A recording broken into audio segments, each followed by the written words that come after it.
Okay, we hello everyone. Welcome to welcome to another episode of Two Guys a Girl on a podcast. We are back. We have been away for a long time, so yeah, it has been a journey and a half because I've just been working on my documentary, which I will have it available on the site. Thank you to everyone that's tuned in. We are back, and yeah, shout out to all that tuning right now. Let me welcome the my co-host, sorry, Merel and Given, who are Hello. the greatest of all time. Merel, of course, not Given. Given, I don't like you. Like you're in your alien theories. How you doing? You alright? It's the aliens, they'll be your downfall. That'll be beautiful. Trust me, Oh, guys. okay. So today on this show we're going to be talking about the dating scene because a lot of interesting things have been happening on social media, and it's also been happening in the past. I would say I don't know how long it's last for. Probably 3 months now. I've been seeing viral clips going around everywhere of different takes going on, and I've been like, okay, cool. I don't want to be sucked in to discussing this scene and this scene, discussing all of this until I saw a couple of things that I felt right. We need to talk about this, and the things that I saw was mainly in regards to divorce because I've been through it myself, so I was a little bit personally affected. Into in regards to the players or the people that speak in regards to the scene. So I thought, you know what, let's have a candid discussion about it and share what our perspectives are on certain things that has been communicated through this. And the main catalyst of this was the show with Ethan Klein and just pearly things. I think anyone that knows me and follows me know I already have a low uh, opinion of Miss Pearl Davis. But that being said, it doesn't mean I don't disagree with. I don't agree with some of her points because broken clocks and all that. But a majority of it, I'm like, nah. So The difference is that a broken clock is at least right twice a day instead of only once. she is right. I would say twice or three times. So the clock Uh, does function just a bit slower than usual. So anyway, yeah. So let's pass it to you. Let's start with Given.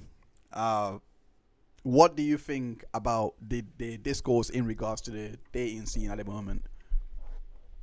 Just in general, I think there's a lot of gloom and doom from the red pill space, and I think there's I don't even think there's even optimism from the blue pill space or from the normies. I don't think there's optimism. So all around, it's kind of like a downhill spiral because as we understand, apparently birth rates are going down Yeah, and it's looking shit all around the world. Even in places like Japan, they're paying people to go on dates, which is like what the hell. In yeah, Italy, they're paying young couples to move into rural areas because there's no one living there now. It's just like a load of old people, and they want booming towns for those yeah, rural areas. And it's like government's actually trying to spend money to get people to be together essentially and have families and whatnot. So we're gonna see what happens in the future. But hey, right now it's not looking good. I don't think it's gonna get any good anytime soon with the yeah. way everyone's moving, especially in the West. Um, the biggest countries that are going to succeed and become more fruitful in the future: China, Saudi Arabia. Why do you say Leave it China and there Saudi Arabia? By the way, before I move on to because you tomorrow. because they still hold some semblance of structure in terms of how they structure societies, even though it's a bit forceful. That structure is necessary for the almost adherence to certain values of their culture. And if you all understand the same, or if you all have the same kind of common goals, you're going to succeed. If you have a country which has different goals, or people in the country have different goals and different motives, it's gonna be more dysfunctional than a place where everyone kind of has a homogenous view of what they should do, or more than the other country. So it's just a recipe. A team that works well together is gonna succeed. A team that is dysfunctional is not gonna succeed. So it's just that simple. Okay. And you, Merel, what do you make of what is your views and perspectives of what we're seeing in the dating market so far, in the dating scene, not market, sorry, scene so far? Well, I think that predominantly the argument that Given is making is more one of birth rates than specifically on dating, because I think that when we're talking about dating and the whole black pill thing, like it's not necessarily about reproduction, like procreation. Reproduction is not really the word used in English for this, but it is in Dutch. Sue me. But I was saying something. I was saying words. Right. Not necessarily about dating. I think that when it comes to dating, like the arguments are more like about the whole like sexual market value, like women are over the hill at 23, like that kind of stuff. I think that especially with regards to what Pearl Davis is saying on that podcast, the H3A3 podcast with Ethan Klein, it's a load of hogwash. I think that is only making people more pessimistic and just telling people to think about life in that way, which kind of gives people the same victim mentality that some people complain about, like with some people say it about feminism, that feminism gives women like a victim mentality of being oppressed, or on racism when they say that about black people, like that victim mentality. I think that the black pill community is kind of doing the same, mostly to men and to like basically anyone who isn't like traditionally attractive, which is a waste because look outside, look at how many people are in a relationship that are not conventionally attractive at all. Like in reality, it's just not the case. I think that the predominant factors that play into the dating market, so to speak, is not necessarily any of that stuff. It's socioeconomic status, because we're all burned out, we're all tired, we're all stressed out because first we had a major pandemic. Well, not first, like that was in the middle of all the inflation going on. Like I've basically given up on ever being able to buy a house in my own country. While I live in a pretty social country, I live in the Netherlands, which is, in terms of social welfare, a pretty decent country to live in. But even I'm like, I'm not going to buy a house ever. And there's a lot of stress. Stress is not conducive to dating. And also, living together is not necessarily, like, it's not like you can just say, oh, I'll move in with my new boyfriend, and then if it doesn't work out, I can find my own home. Like, chances of you finding your own home are a little slim. There's like so much socioeconomic stuff that just makes it harder for people. That also plays into the procreation thing as well, by the way, because kids are fucking expensive. Okay. No, yeah, I mean, you're not wrong, actually. I think you've raised a couple of different points in regards to Given, and I think your points are more on the impact of society that, in my view, you can't change it too easily, because a lot of the things that you've mentioned have been out of our powers. So I can understand the pessimism that would bring. You know, like you're not gonna be optimistic when people I'm collective. still optimistic. That's why we vote. That's why we vote. That's why we protest. That's why we do activism. No, I get that. I'm saying, but when those things have happened, it's not going to be an experience in which people are going to look at it with much prospect. They're going to be, at least at the initial stage, which in my opinion we're going through right now, and we're trying to transition out of that.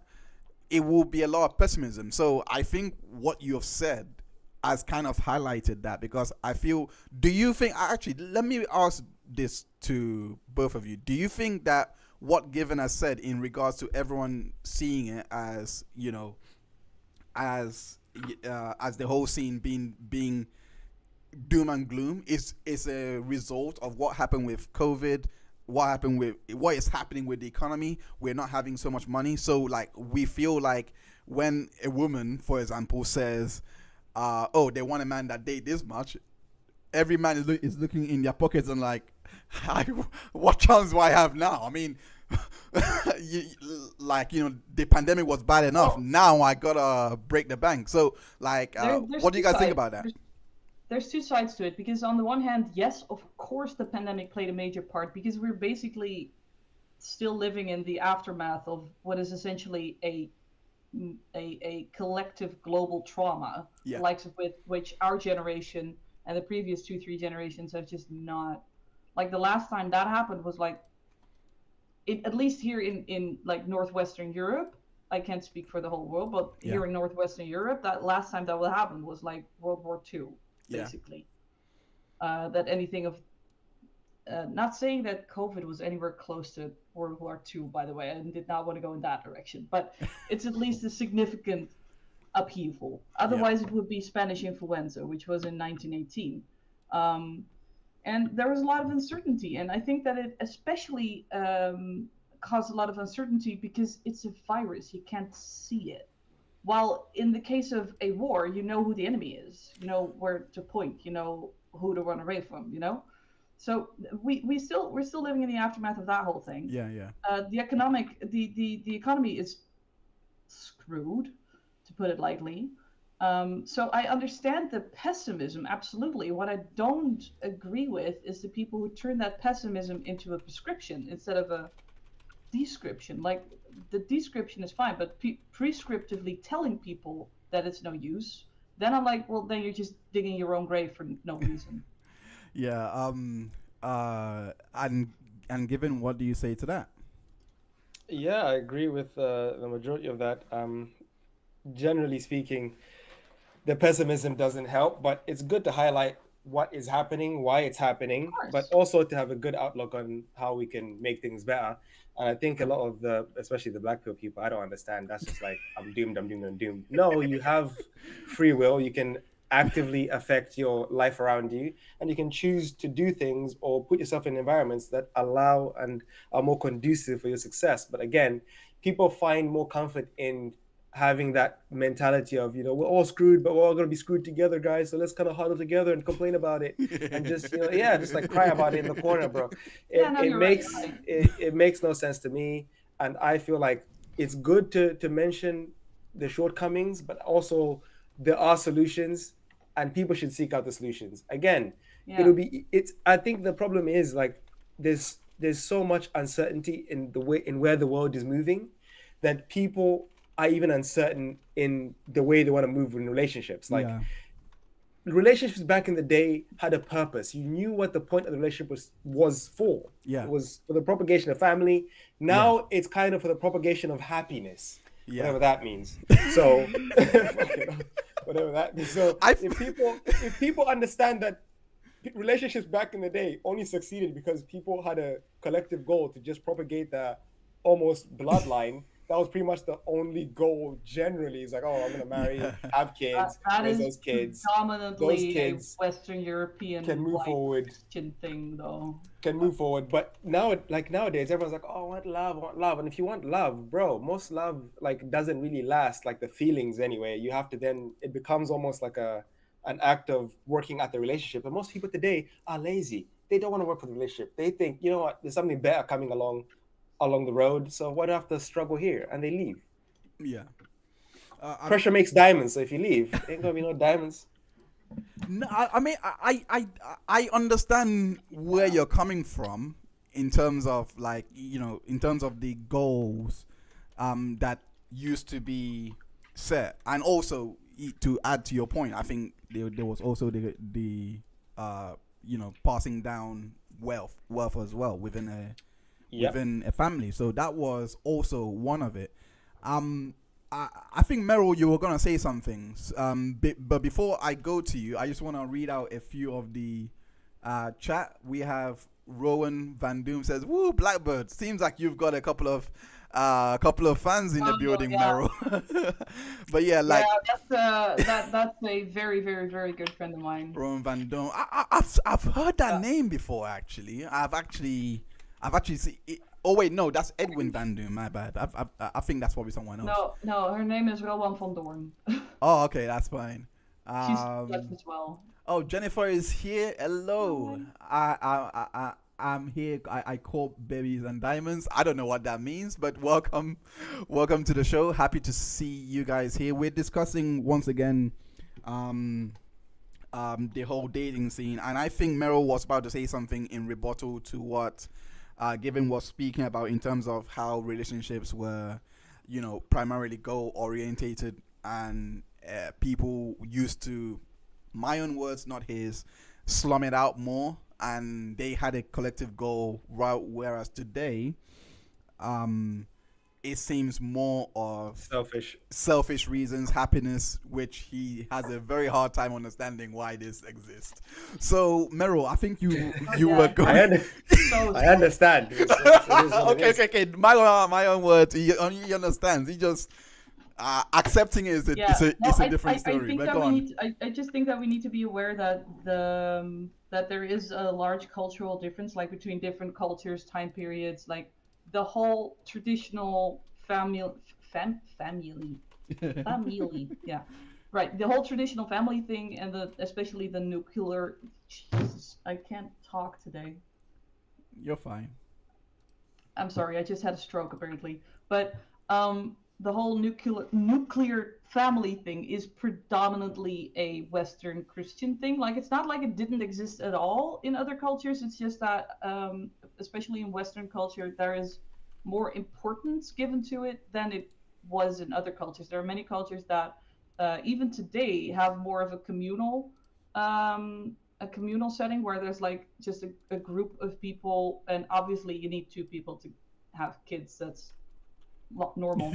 But then the kids are sort of like raised by the community as a whole, instead of like having like parents and children here and parents and children here. It was more like there's a group consisting of parents and children, which seems to have been the predominant way that humans lived before we created like these big societies and cultures and stuff. Facts. So, but that doesn't mean that it's, I mean, I am from Western Europe, so it is also the history of my country. Okay. So it's just perspective, but it is true for our countries, at least. No, that's fair. That's fair. I mean, I think we're going to expand more on both of your points, because I think both of them has been discussed quite at length on the Ethan Klein H3 podcast. Before and they were talking about divorce. So before we go into that, there was another message here from Jennifer. She says, "I was late. I heard relationships were based on procreation and pressure creating diamonds. Love is hard work." That's based on procreation. Oh, okay. Yeah. We did say that. That is indeed what was said. Yeah. We did say that. I do want to. Before going to the video, though, I do want to add this to the point. I think there. Do you guys feel like there is more of a? Do you guys feel like the divorce laws?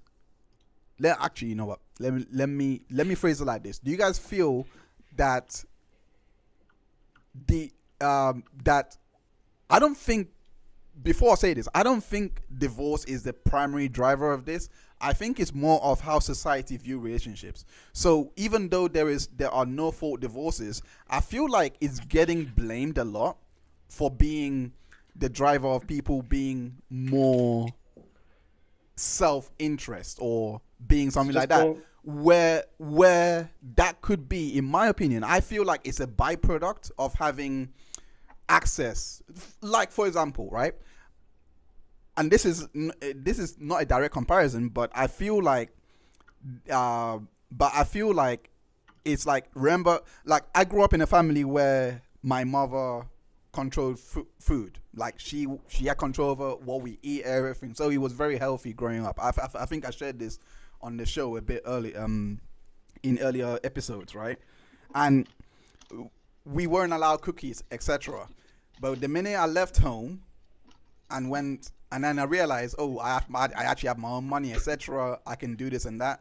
I kind of went through that phase in which I was buying whatever I want. I think I was living in Domino's, if I'm being quite honest, because we weren't allowed pizza in my house. So like, Domino's was, you know what I'm talking about. It was just in Hive. You can just order, like, you can just go there whenever. So diet went out the window.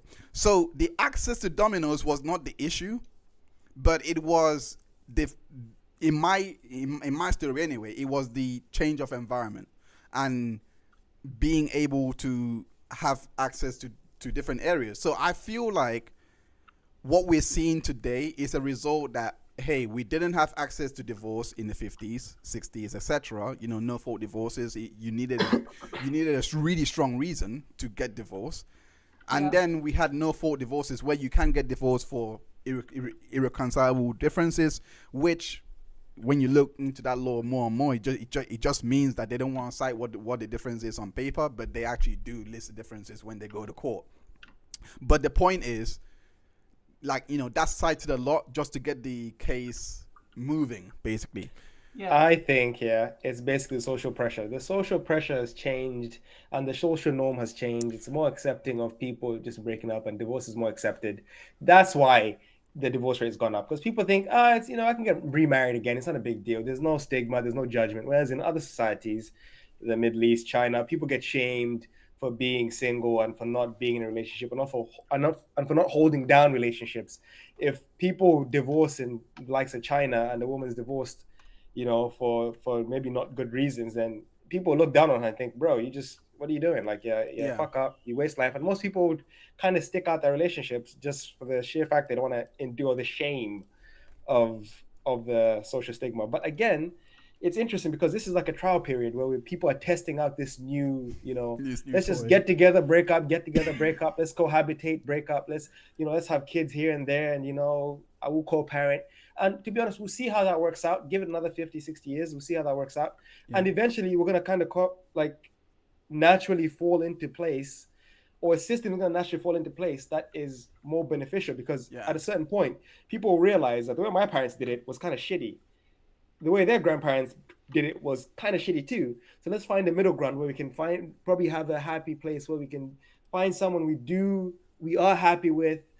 You know, there is no violence, but it will get a bit stale, but we'll be able to tolerate the staleness because we understand that we love our kids and we love the family and we'll work at it. I think that's what's going to happen eventually, but we'll see. I guess we'll see. Or we'll just kind of become polyamorous and just fuck each other. But I guess we'll find out. Well, personally, I do think that humanity has traditionally, and I don't mean like in cultural tradition, but like historically, just in human history, has been more polyamorous than, or at least polygamous than people like to. No, I don't mean polygamous. I mean not monogamous. Whatever. I think that humans have been historically more non-monogamous than people like to think. Yeah. Polygamous. And I think that a lot of thoughts about the value of monogamy are like predominantly cultural. Like there are almost no other animals out there that do monogamy, like swans.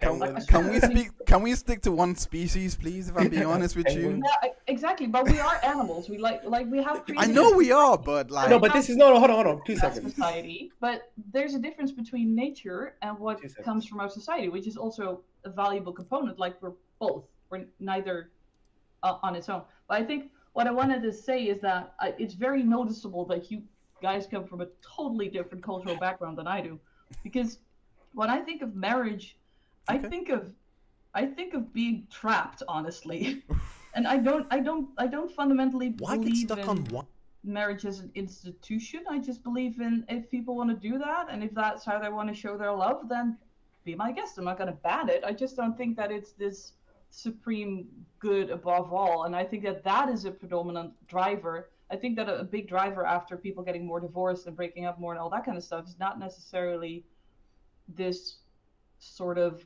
opportunistic, I'll just whatever, I can get remarried again. I think that it's fundamentally more about people becoming more secular and people becoming more like, you know what, why would we even legally bind ourselves and then force ourselves culturally through shame and that kind of stuff to stick together till death, even if the other is abusive and stuff? Well, I mean, think that is more. That has a part to play, but I think both are valid. I don't think you're wrong. I don't think you're wrong to have that view. I do think logically, I think that's where we're heading. But I always like. I spoke to my friend the other day, actually, coincidentally. And this was quite interesting because she was with this guy for so long, right? She was my neighbor before I moved to this place. So And they were together from then, right? She moved to South End to go live with him. And when she moved, I think a few months afterwards, he just ended it. Right there and there. Ended it. Left her with, she had a child. He was a stepdad. He just went with someone else. I was like, in my head, I was like, if you two were married, like for all this, like, because they were dating for like 4 or 5 years. And this girl just told me, like, I literally just messaged her. I think it was back in March. I think it was back in March or April. I don't know exactly when. But I just messaged her. Hey, how are you doing? What's new? How is the whole family? Are you two married? Yeah, it's like, married? The guy is gone. I'm like, what? Like, but you guys have been, all this. I was like, when did he leave? Like 2 years ago, 3 years ago? It's like, no, literally a few months ago. I was like, I was like, I laughed, but I felt kind of bad for her because she moved with him. He was his idea to move to South End. Do you know what I mean? Like, his family was there, everything. And now she's stuck in South End. I'm renting a £1,200 home by herself now. And I'm like, if you were in a marriage, this would not be up for debate.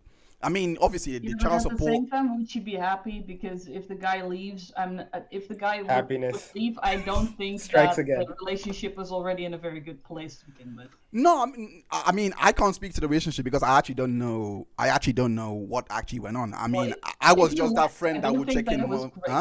Huh? If you left, I don't think it was that great. I mean, yeah, obviously no one really leaves for like no reason, but I mainly brought that in to say I mainly brought that in to say because I feel like more people that get married now is more intentional than what it was back in the day. Back in the day, it was a norm.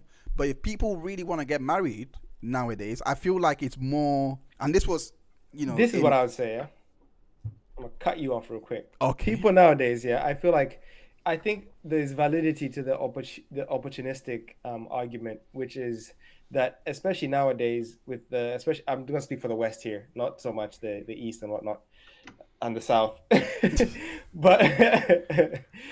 but for us, it seems like there's this growing requirement for there to be like, especially on women's part, for their partner to match them economically or be slightly above or earning a bit more than them. And I think when people don't really rise up, or maybe they date someone for potential, but if that potential is not realized, they're likely to leave or hop on to the next opportunity. But the guys who have those resources and are at that level, they tend to rotate through people because they don't necessarily have to settle, because there's no need, because there's countless people wanting to be with them because of the financial position or their status or whatnot. So they have endless opportunities. So what tends to happen is those guys are getting a load of play. Yeah. The girls then tend to want to go down. Let's say they try to date a guy at the bottom. They realize this is no fun. This is some bullshit. I can provide this life for myself. Why do I need this guy? He ain't providing shit. So they tend to float back to the top guys until those guys want to settle. And if those guys aren't settling, the girls just keep bouncing back and forth until they hit a stage in their life where they're like, you know what, I need to really buckle down. If they really want to have kids, that's when they probably find some dude who's like a nice little sucker, and they settle down and have kids with him and hold it down and probably get someone on the side. Nice little sucker. Nice little sucker. I mean, to finish. I personally, I think it's a lot more complex than that. I think there's 100%. I'm just saying that there is that component too. Like, there is validity to that scenario, because especially in areas where like economic status is now becoming a more and more important thing in the West, people really want to live a good lifestyle because of what they see on social media. Highly depends, because I believe if that is what you experience, but like the people I run with, the people I know, like my experiences, like I don't ever hear anything about social status, like economic status, like even mattering. Like But you are not in the norm. You and your friends are not in the norm. You and your friends are not in the norm. No, they're not. It's just that they are the exception. In yeah, but like it's a pretty decent Think about it. Think about it. It's not just my friends. It's like the entire subcultures that I live in, which do still make up like pretty. Yeah, but it's not over 50%. Like I was just at a festival a few weeks ago, which has like 200,000 visitors.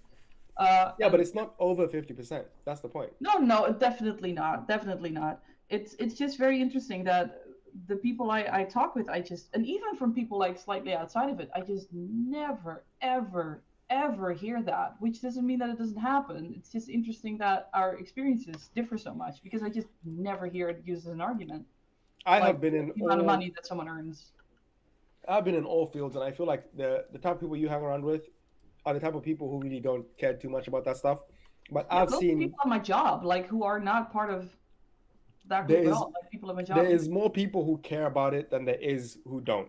Okay. Is what I would just say. Because again, people are really thinking about the survivability of living with someone else who does not prove useful. Imagine, like, it wouldn't make any sense for you when the economy is the way it is, with inflation rising as quick as it is and prices of goods increasing almost on a monthly basis at this point. You go to Tesco next month and like food is up by 5p. Like, what the fuck is happening?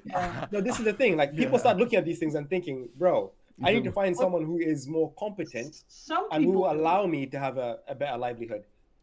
But most people generally find someone on their level and they're content with that.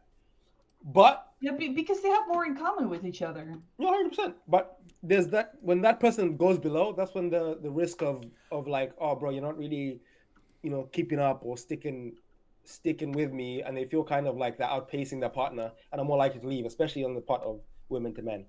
Let me just read this chat. But we can agree to disagree, which is fine. I will read this chat really quickly. It says, can't argue against your experience. Men tend to be more inclined to provide than women. I think Jennifer brought up a good point. He says historically, monogamy has been the best way to run a society, which is why it's more beneficial over 2,000 years. When we're not pair bonded, society not so good. Lots of animals. Oh, okay. I mean, I don't think she's wrong. Do you know that has anything to do with monogamy? Because there's a lot of reasons why life wasn't good 2,000 years ago. We didn't have to be quite fair. We didn't have democracy. We didn't have like any of that kind of stuff. Like the quality of life was just shit. But think about monogamy, Before we go into that, I think she has raised a good point, because we got to remember 2,000 years ago in the Western context or the European context, that was the Roman Empire. So they did have a monogamous state, and it was democratic. But listen, they were monogamous in terms of like living with this. Yeah, living with a single person, but they did explore their options and have like orgies. Yeah, it just wasn't stringent. Like, it wasn't as stringent as there we go. But they became. Yeah, but they did have a partner. They did have it. Of, like, okay, they shared their life with. This then. I don't think that monogamy in sexual terms is necessary for a good society. I think that it has I think that it has use in socioeconomic ways to have like legal partnerships. Legal partnerships. I think that is more important than sexual monogamy. Like if you want to sleep with more people, that doesn't harm society in any way. Yeah. In fact, it actually creates more bonding with people, because sex does create a bond between people. So if anything, it will just make the community more connected. Yeah, but if you look at it though, it was mostly the men back in time just doing all the fuckery. And women were doing it too, but not because misogyny. 100% because of misogyny, yes. I mean, I will go to the video. Women sleep around more, and men are becoming more insecure. I will. They never had to learn how to be secure because they were always like patriarchy, and now it's like, oh shit, we actually need to find our own security. I don't. I really disagree, because the reason I will disagree with that point. I will disagree with that point, and the reason why I disagree with that point is because if insecurity was the reason, Japan would not be encouraging their men to go after their women, and the women of Japan would not be screaming for men to come after them. I'm talking about Western. I understand what you're talking about, but Japan is actually as actually, for an Eastern country, it is the most progressive. It is really progressive. Like in terms of their music, films, everything is really. And they still have brothels. It is Yeah. also basically almost an ethno state, which leads to a lot of internal tensions and stuff. That's true. Yeah, no, no, They're no, not no, necessarily no. doing all that swell. I think I just want to say that Japan's culture in terms of like those kinds of things is not really that comparable. No, I think it's slightly it too is. different for to compare those things. Look. No society will ever be the same. I think we should just disclaim that out of the way. Poland will never be the same as Britain. Russia will never be the same as the States. I can name a lot more countries from the Eastern European that will never be the same as the conventional Western idea that we have. The point I was making is the traits of the West is more prevalent in Japan and I believe it's South Korea. Republic of Korea. Those two countries, compared to the other Eastern countries around them, they are very different. Like they're very different. I think the countries around them, sure. Yeah, but that's the point I'm trying to make, because the countries around them, they are still holding on to the values. And what I'm seeing with Japan, well, at least from watching a lot of videos around those countries, they have even accepted the body positivity movement, and I found this out from a fitness channel. So they are actually starting to let go of their standard of how women should look. So to me, that's a very Western progressive ideal, because I know where I'm from, it would take a while for that to even kick in. Like, so that's the point I was making. But getting back to dating, the reason why I brought Japan in is because it wasn't the men not going into relationships, because they were more online and playing games, etc. The interesting part was the women actually seeking men to actually come after them. I thought that was a bit interesting.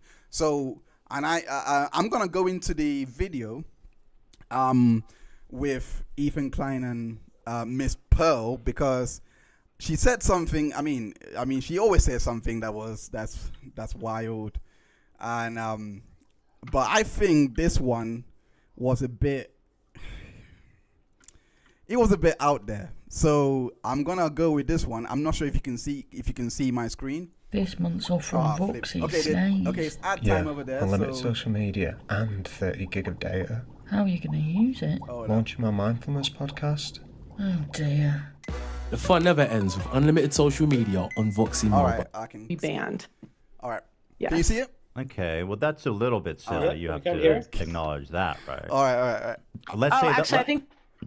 If there's a divorce. But we can't hear it. You can't hear it. Let's say actually, I think we should ban divorce too. Already, yeah, I think that should be banned. Yes. Okay, well that's a little bit silly. You have to acknowledge that, right?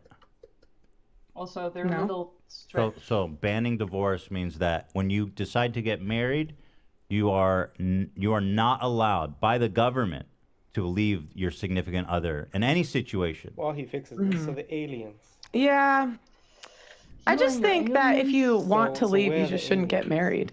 So that's just my opinion. Right, but like in the real world, that kind of simplistic. And there's like exceptions to this, but I would just say in general, what for type most of evidence cases, would you need to be like? we could talk about exceptions, but like the rule. Well, the Something exceptions are the that's important part, because I've heard you say that a lot when you're talking what? about things. You say, Huh? Like if we get a, if we get a message that says "Hello, Earthlings, we are aliens." Okay.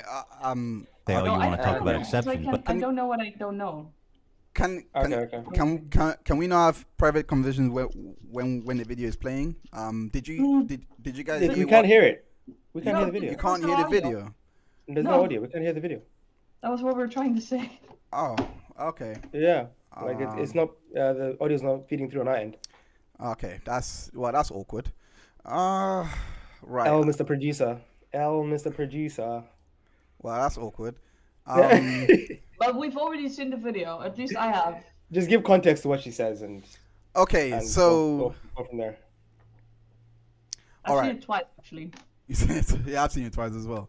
Okay, so what she was basically saying was they should ban divorce. Basically, that they should ban divorce, and the reason why she was saying this was because people get married because people get married for the wrong reason nowadays, and they fall back on divorce. So because of that, they should just ban it, and people would stay. They would just cohabitate if they want to be together. So it wouldn't really make much of a difference. Like I don't know. People who don't want to. It's a very stupid reason. This is what I'm saying. It doesn't make any difference if they ban divorce or not, because people would just start to cohabitate.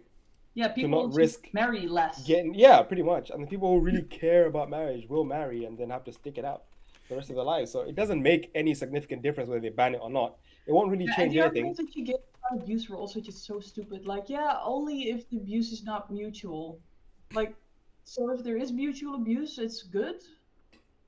So I think I think what she's trying to insinuate is if there's mutual abuse, then you should both kind of fix it and work together, because if you get in any other relationship, you will still be abusive.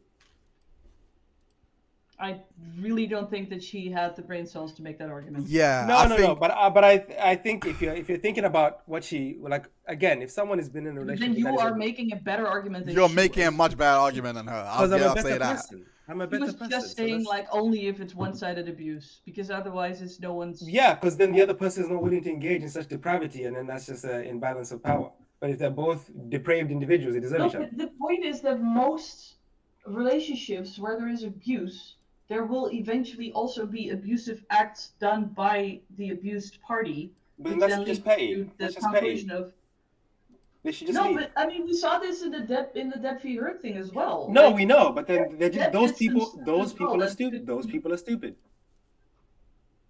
Well, I saw Johnny Depp just a few weeks ago. Yeah. I'll go back in time and tell him you said he's stupid. And he made a stupid decision. Yes, he did. But he couldn't know that. You know how he knew. You know when you're in the middle of someone calling you a dickhead or shitting on your bed, you know you're in the wrong relationship, and you decide to stick it through. Like 4 years didn't. Like he could have known before he started dating her that she would turn out to be like that. No, obviously not before. But as soon as you see the signs, you kind of question it, and if it keeps going 2 or 3 more times, you leave. But he decided to stay. But he stayed way longer than any sane person should have stayed. But you realize the contradiction, because at the same time you were also advocating that people leave relationships too easy and should work it out. Like that was basically what you were trying to do. Yeah. Yeah. So you're advocating something that you're also now calling stupid. Yeah. Okay. Well, is that hard to comprehend? Am I speaking Chinese? No. Ni hao. You're saying on one hand, like, they... Yeah, that's the ideal. That's the ideal. But if obviously there's abuse, look, I'm not, this is what I'm saying. The ideal is people stick through it and work together on their problems. And if they're good humans, they will change and move forward. But sometimes, if those mistakes keep happening, you have to make the best decision and leave. That's what you gotta do. Doesn't make what I said before wrong. It doesn't make what I said before wrong. It just means you have to be more cognitively, inclined. Let's say there's no abuse in terms of, like, maybe someone says a bad word to you or says, oh, you're so stupid, you're such an idiot. Some people will be like, oh my God, that's abuse and I'm leaving. Okay, you can say, look, maybe we can work on that because your language is a bit foul. We can work on that. Yeah. You can work on that and move forward and endure. Much more relationships have been saved that way. If someone's being abusive, that's a different conversation, because that is then violence. All right. That can lead to death. All right. You have to preserve oneself. All right. Let's watch this again. Let's watch this. Let me see if it's working on your end. Yeah. But the exception part, because I've heard you say that a lot. All right. It's working. Yeah. Yeah. All right. So. Okay. So. I'll play it again. Play again here. And we'll go back to this. But before I do play it, I just want to say, someone here said, Danny C says, "Man, I'm so happy I was bored and decided to open up YouTube." Laughing on my ass off. Hey, I'm glad that you joined us tonight. Welcome. Yeah. Danny. So this. Come for the smoke. Yeah. So this topic about divorce, I really want your opinion on it. So Let me know in the chat what you feel after watching this video. Okay, let's just get into it. Sure, a lot do, but I kind of want to just introduce you. You've become really successful the past year or two. You're friends with Fresh and Fit, right? Those guys are your dogs, so to speak. And you kind of are sympathetic to their kind of views. But you've made a name for yourself just on TikTok and on YouTube. So let me just ask you generally, like, what kind of messages are you sharing on your platform? What kind of important messages is it that you find yourself are about? I believe in family, so I think that we should have policies that push family. I think that feminism overall was a bad thing. I think that we should be. I think women are happier when we have, a family and kids over a career in the long run. Yeah.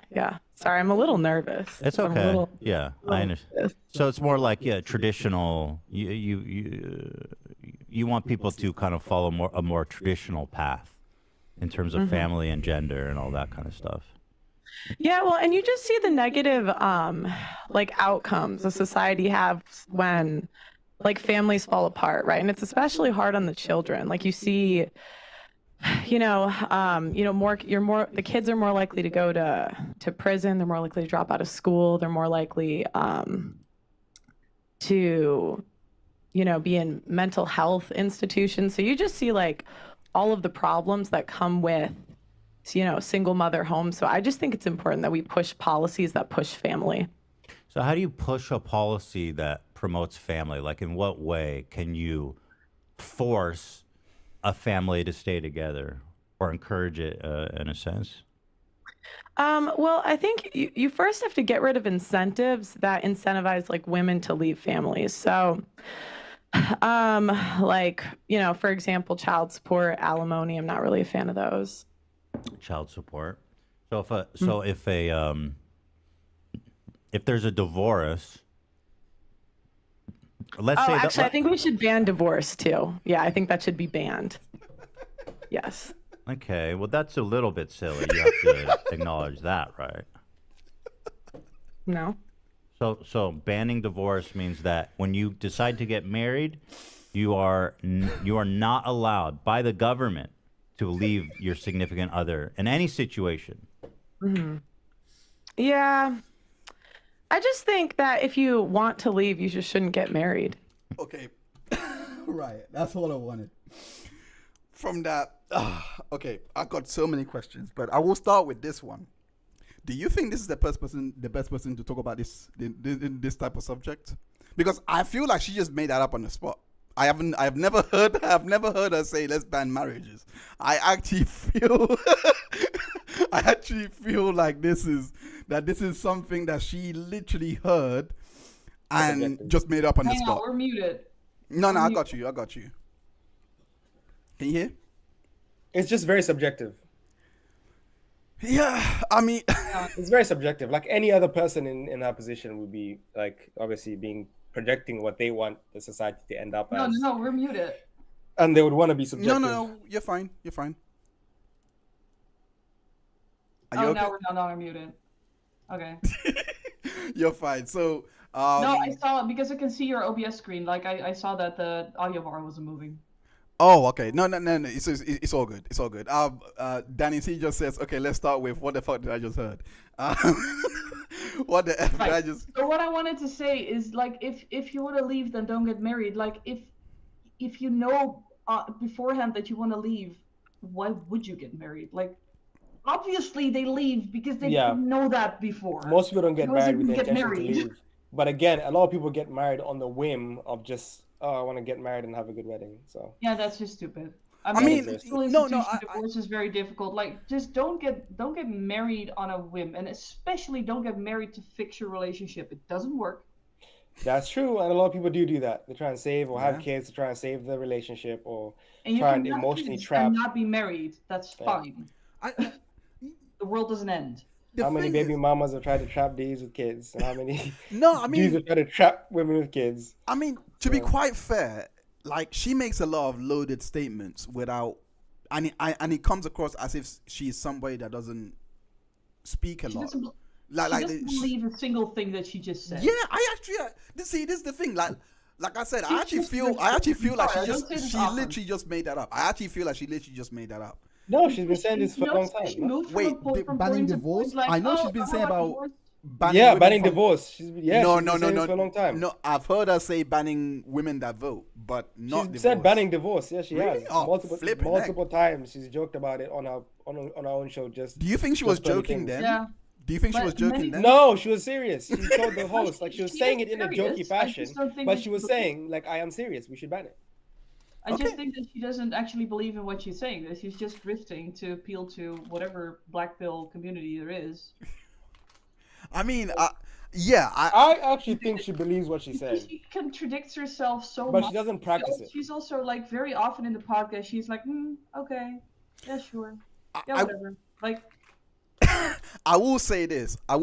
I think there's truth to a bit of both of what you're saying, but I think objectively, the part that I found that she was not taking this as serious there's no objectively. There is no objectively. This is subjective, all of it. All right. Also objectively. All right. When I say there's no way to quantify that. When I say objectively, I'm quoting her words. That's what I'm referring to. Like, she actually said what I'm about to say. She actually said what I am about to say when she was asked, why do you care about men's issues? She's like, I don't know. I find it interesting. Yeah. Objectively, that doesn't actually say anything. That really doesn't actually mean anything. It just means it's like finding history or art interesting. So, but for me, if I was to say, if someone was to ask me, why do you care about men's issues? I'm like, I got lucky of a law that allowed me to get an annulment. Otherwise, I would have been stuck to this. Yeah, but I think... No, but... No, but you're reading into it. Protester. Like, why are you protesting for BLM? I just find it interesting. Do you know what I'm trying to say? No. Like, I think... Could you imagine if Martin Luther King was like, oh, why do you want freedom for all people? I don't know. I just find it interesting. Think about it. Objectively, that sounds stupid. I think I'm giving her more grace than I should be. But from all the content I've watched of her, and subjectively, from all the content I've watched of her, she has stated why she has fallen into the men's issues thing. She used to be the normal person who thought, go women, feminism, da da da. She used to be that person. Okay. She used to be that person heavy. And then when she started researching these things and hearing Kevin Samuels speak, she started doing her research and looking into things, and she found a disparity in what she was believing and what she was then seeing when she was doing the research. So she said, oh shit, this is interesting. Let me dive deep into this and see what's happening. That's how she came into the whole field. I believe that is what she thinks, but when she describes the thing she says, I know, but this is the thing. Women are told that. When she says, I find it, put it this way. When you ask me, why do you care so much about the aliens? I find it interesting. No, I get that. But that's different. And that's I was very arguing to death about the aliens. No, I completely understand. I completely understand. But I do feel like everyone else, it's not just you, it's also Temi as well, and everyone that does follow her, they articulate her points a lot better than she ever could. Yeah, and I'm wondering. But listen, sometimes you can't articulate your points well. But if someone understands you as a person, they can articulate that points because they've heard. Listen. Okay. If I've heard you speak multiple times on the same topic, at a certain point, I understand your framework and your worldview. I completely understand. And if you are understand. struggling to explain something, or you kind of fuck up the explanation of something, I can come in and clarify exactly what you meant because I understand you. I completely understand.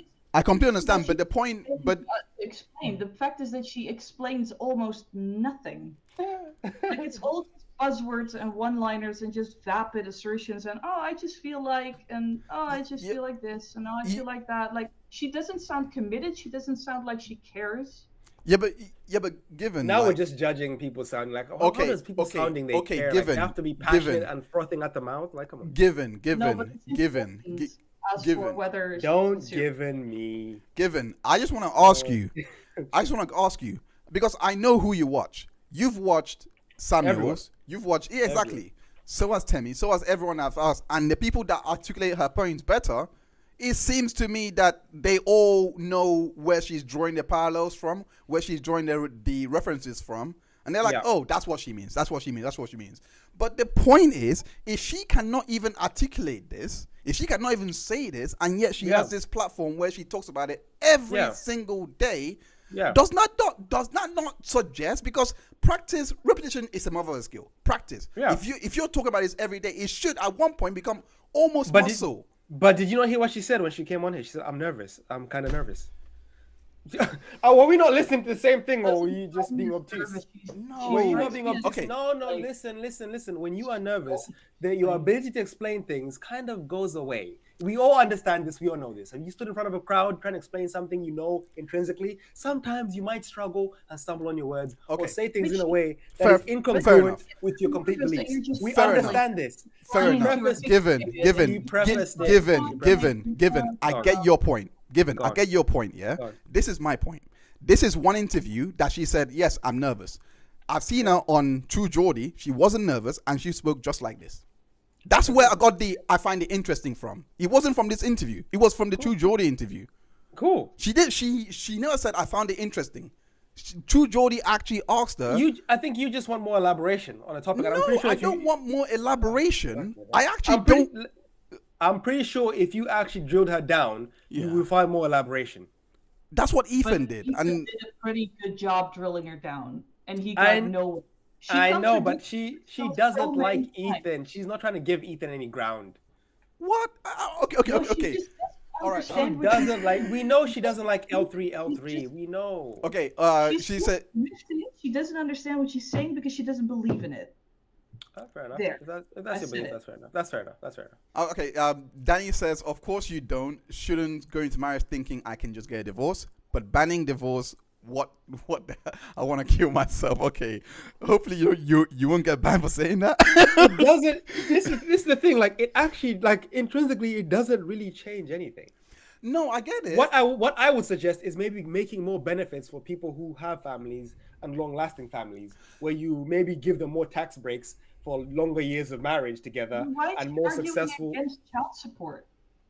Yeah, like personally. No. I think help children. No, because it then, I think what she's arguing for is people feeling the weight of their decisions via consequences. If the government is escaping you out, people who are going to divorce, and then there won't be child support, so the children are them. But this is the point. Most people.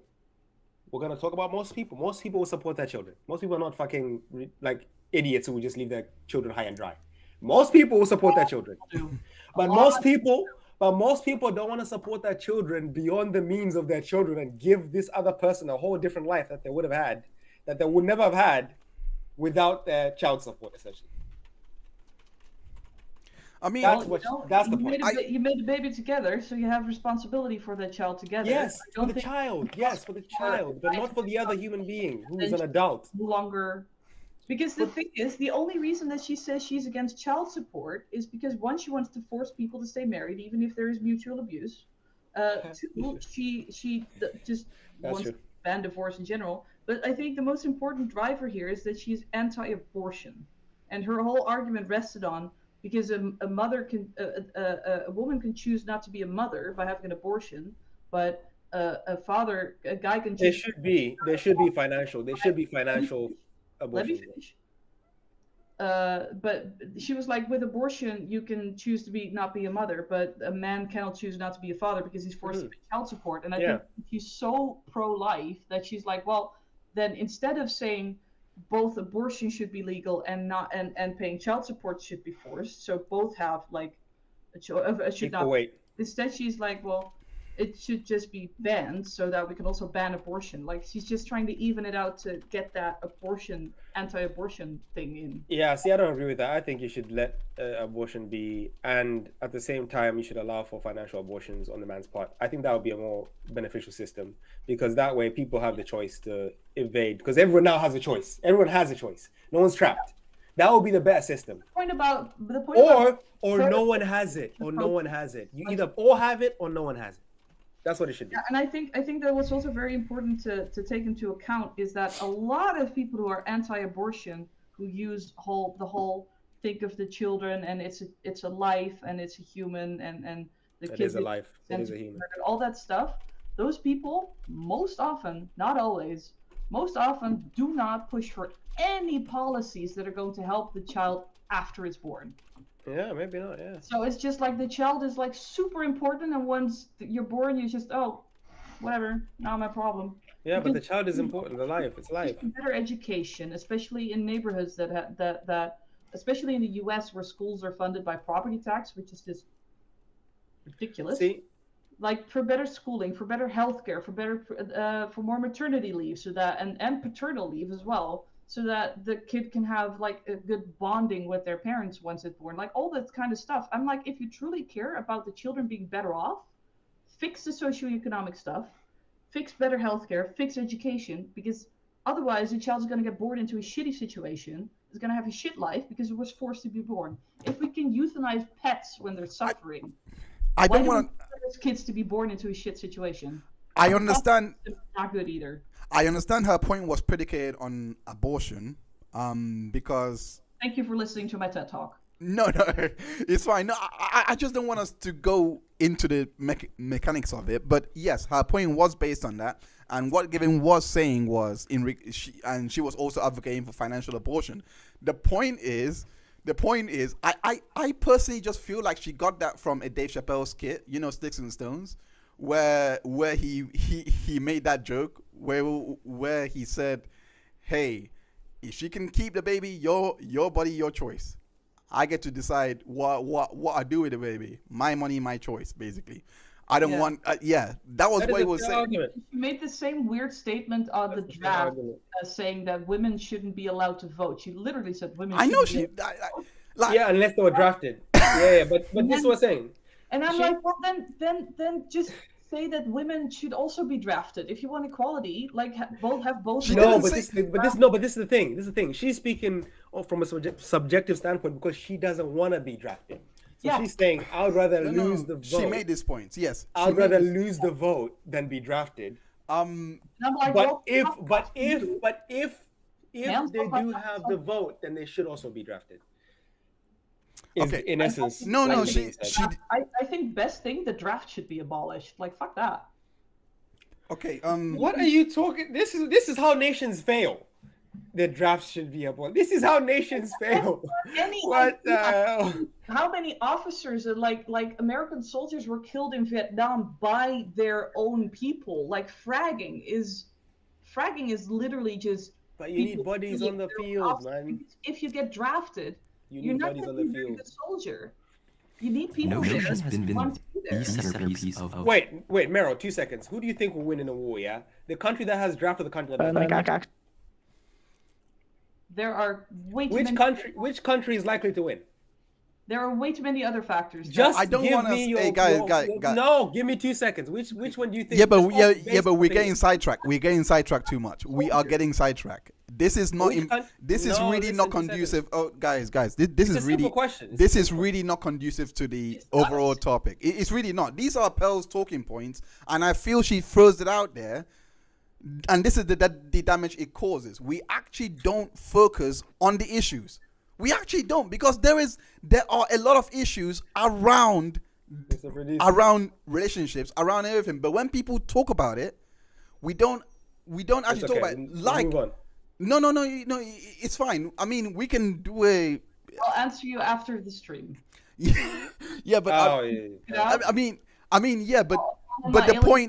but the point I wanted to make was there is a discourse in regards to, for example, the double standard that she pointed out in her blanket statement of older women are undesirable to younger women, for example. Sorry, undesirable to men, to younger women, for example. Yeah. In comparison, yeah. In comparison, I understand the context behind that. What she's talking about, because she's talking about double standards, really and truly. The fact that a woman can choose to date someone that older or younger, and there is no repercussion whatsoever. But however, the man would face the repercussion for dating someone younger compared to dating someone that was. And this is so. And it's this, really dumb. yeah, That's so dumb. That's so dumb. Yeah, like You know, I I will understand just why quickly. I'll just quickly That's play so the dumb. video. It's I'll like quickly. the most... I'll quickly play the video now, so that you can see what I'm talking about, what she was actually saying in regards to this issue. Actually, Is she married fucking up. crazy? Dude, are you crazy? Do you really believe that? Dude, men would, there's quite literally. There are people men that would literally give their Come life on, to do that. you can't do Men are lining up to. Men Drake? are, Are we men are talking lining about men who have had 100 sexual partners are also pretty. Do you think women care about Drake's body count? Why? Like women want to sleep with Drake and like other celebrities. Do you think they care about their body count? Are we talking But men about don't- men Drake? are- Or are we men are talking about lining up, general but- pop? I mean, Drake's a But celebrity. you know? men are lining up to date like Lana Rhoades, Mia Khalifa, and like actually You marry fucking them. crazy? Dude, are you crazy? Do you really believe that? Dude, men would, there's quite literally. There are people men would- that would literally give their Come life on, to do that. you can't believe that. Yeah. See, this is the thing, right? I listened to that, and let me just quickly. This is the thing. I listened to that, and I'm thinking in my head, like, I know what she's talking about, but she's not precise with her words to decipher, because in what she's saying, she in my head, the way I'm interpreting it, I know what she means by dating. We understand, yeah. She is saying they won't get into a long-term relationship with them. Yeah. But Ethan is receiving it as date, as in go on a first date and bang. Everyone would do that. So, so it is not. It's not. But what she's saying there is, yes, those women that go into the sex industry, etc., they have all of those challenges, you know, when it comes to like mating, etc. However, they will still.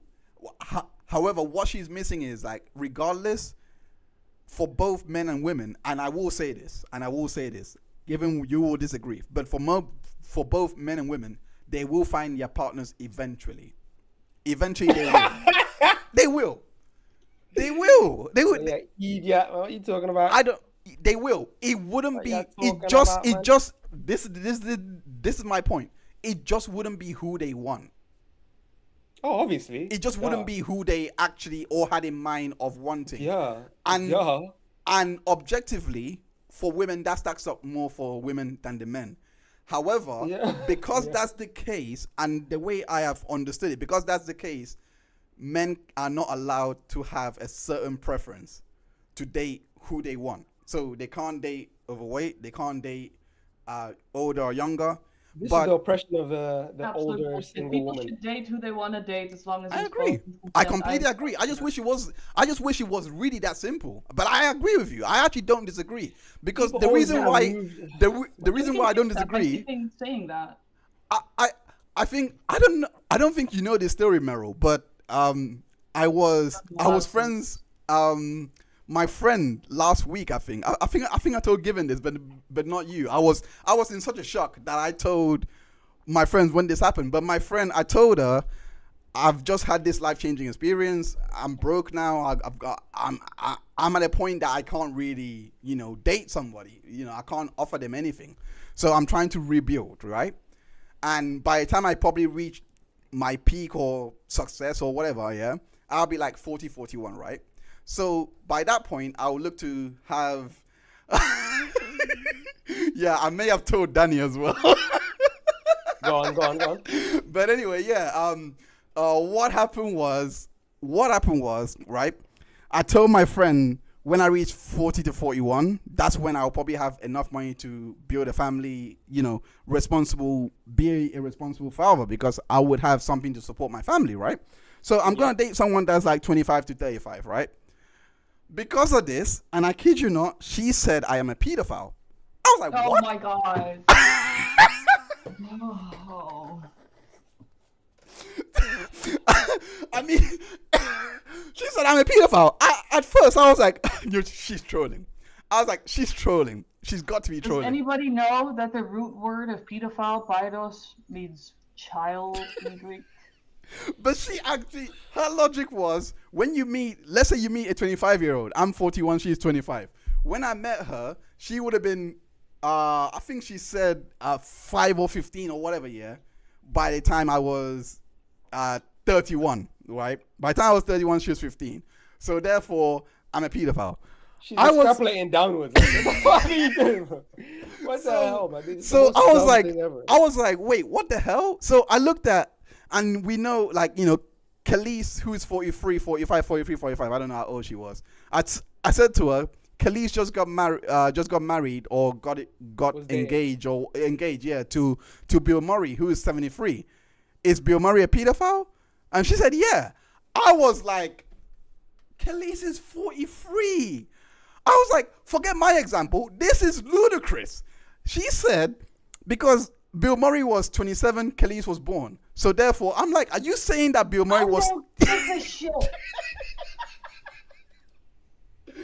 Pedophilia. Oh yeah. Age difference is predicated on whether the one you're having sex with is a child. This is why I say people are so dumb in their use of definitions that they just throw words out there because they're buzzwords catch all a negative stereotype associated with them, and they just throw them out there just to catch people out. Like, what? I get that it's a little bit iffy if you've got like a 60-year-old guy with a 25-year-old girl, even though that is not a child. But I don't think if I would call it pedophilia specifically, it is just, it's in the range. It's just not literal pedophilia because she's not a child. She's an adult. Just don't call everything pedophilia all the time because it doesn't help. It doesn't help the discourse any further. It's just interesting that people don't they always look at it from that sense, but they never look at it like, let's say you have someone who is 25 or something like that, and then there's a dude who's like 60 and is senile and has some issues in his brain or whatever. Maybe he's got like some dementia or some shit. And then he meets this girl, and then she's like, oh, he's rich. I'm gonna get in a relationship with him, and then when he dies soon enough, I'll take all his money. People don't look at it like, oh, maybe she's trying to have a come up or have a better life in a short amount of time or live a good life. But this is what I'm saying. But people don't. They always think about it. Oh, it's just he's a pedophile. Is this that? They never think about it from the other side. They just think, oh, he's this and that and this and that. Especially nowadays. That's basically what Heard was doing as well. Because the age difference there was significant as well. But also, like, Depp is a much more financially prolific capable, and successful actor. I think that she was just trying to profit. Like, no, 100%. Digger. I don't think that was the basis of everything, by the way. But but like. But you will have people that will say to you that by you saying that she was a gold digger is kind of what women are always depicted as if they were to ever date someone that's high value.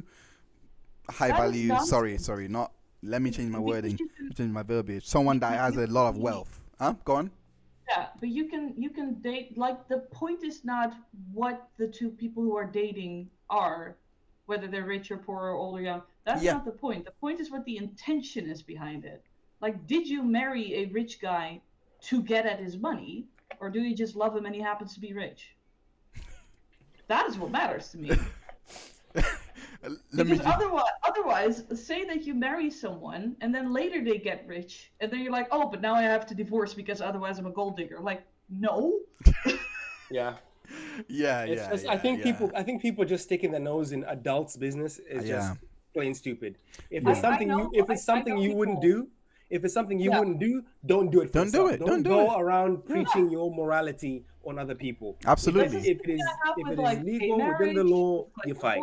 Leave it there. Transitioning, if they want to do that, it's their body, it's their life. If you don't like gay marriage, don't be gay and don't marry. So wait. Merel, quick question before we go anywhere. Do you think euthanasia should be legal? Will win who has drafted. Whoa! Do you think euthanasia should be legal? Yeah. Absolutely. Yeah. Okay. Cool. I live in the Netherlands. Euthanasia is legal. No, I'm just saying, just generally, like. Yeah, but I mean, I live in the Netherlands where euthanasia is legal, and I even wrote a blog post. I wrote a blog post saying, should euthanasia be easier? Because basically, I'm absolutely no, but I'm absolutely because in the Netherlands it's still very, very difficult to get euthanasia. The mother of one of my school friends got euthanasia because she had terminal brain cancer, and she said, "I want to be euthanized." Why did you ask this question, by the way? And she said, "I want to be euthanized before I forget my children's names." Oh, because of My Body, My Choice. Home. And I'm like, there are many people who absolutely would, because it's your life. Why should the state force you to keep living? Because they want money from you. Right? They want money from you. So, they want you to be a productive member of society. Tax is the obvious answer to that one. But when you're suffering, but that's the thing. It's not about your happiness. It's just about exploiting you, basically. No, 100%, you're suffering.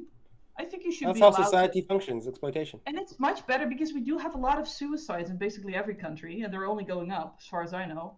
Like, if we make euthanasia easier for suffering like that, we would have fewer suicides, which would cause. We'll just have more euthanasia, though. The number would just change. No, but what I mean is, it would be legal, it would be safe, it would be painless, it would be. Here comes a dark joke, yeah. Like people traumatizing an entire trainload of people when they jump in front of a train. Here comes a dark joke, yeah. I think we'll have a happier society. I live in the Netherlands. I love dark jokes. I got it. It took me a while. Let me read this chat. It says, "I need to hide my 30-year-old children from you." Oh my God. And the reason why that's funny is because, I didn't say this part. She actually said, "I will hide my children from you because you have this ideology and I don't want them to think that it's okay to date older men."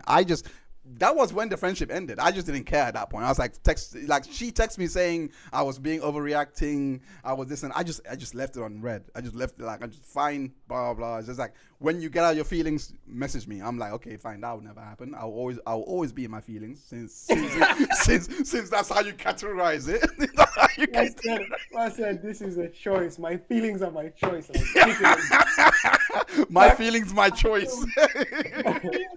But yeah, Jennifer says that is straight Charlotte Proudman speak. I could not agree more. Charlatan Proudman has done a number on society.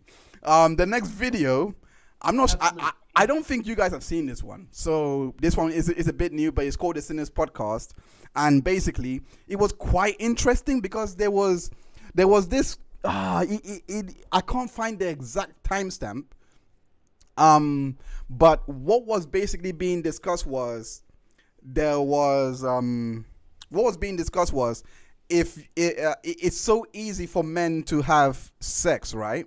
It's so easy for men to have sex when they because all women have to do is go up to them and offer it to them and they will accept. And now they put it to the test, right? They put it to the test, huh? Funny thing, trans men also experience this once they go on HRT. Like, there's definitely a hormonal component to it. Like, there are trans men who were like, when they were still presenting as women, they didn't get it. Like what people were saying about men, like they're always thinking about sex, and then they were transitioning and they had their HRT and stuff, and they're like, I get it now. Like, sex is on my mind a lot. yeah, but this is the thing. This video kind of disproves that, and kind of proves and disproves. At the same time, those trans men do kind of prove it, so it's a little bit of both. Okay, I'm not saying disprove the trans men part. I'm saying the idea that men would get sex from women just by them offering it to them, and gotcha. Yeah, so. Why would men get sex by offering it? That just doesn't. Yeah, but by women offering. Doesn't make sense. Yeah, but in the show they were really adamant that if a woman was to like they were really adamant that if you were and the women on the they were really adamant that if you were to have a woman come up to you, that you're not gonna turn them down. And this is one of society's kind of it's harder for men to get women than women to get men. So they were saying it here, and it kind of proved both point. Okay. in a weird way. I'll play the video and you see what I mean. Don't put man voice in the background, else he's gonna hear, man. He'll think it's my boyfriend. It's a UK show, so ignore the accent.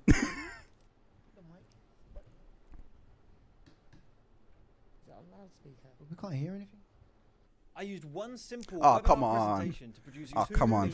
He used one simple webinar presentation, man. Jeez. Yeah, so what's happening basically is that they're trying to call the men to see, and she's gonna offer them sex, or not sex really, just a date. She's gonna approach them, and basically, yeah. Use the guys your friends on that way, man. This is their time. 2 minutes.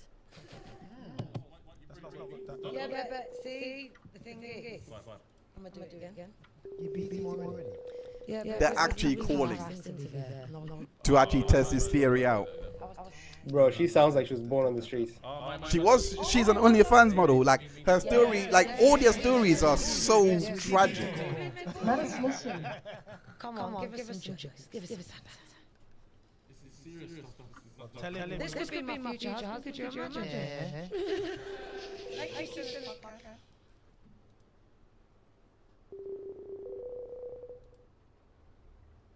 So this one didn't pick up. He's with his wife. His wife. Tell him this. Yeah.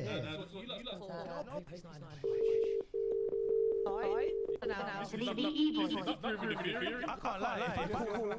Come on, you go. Just like. We say this man want to subscribe, but don't want to fix. You call me, man. Get the dealer on. Hello. Who's that? It's Shan. Who? Shan. Who? Shan. Who's that? Shan. I don't know. There's kids in the background, bro.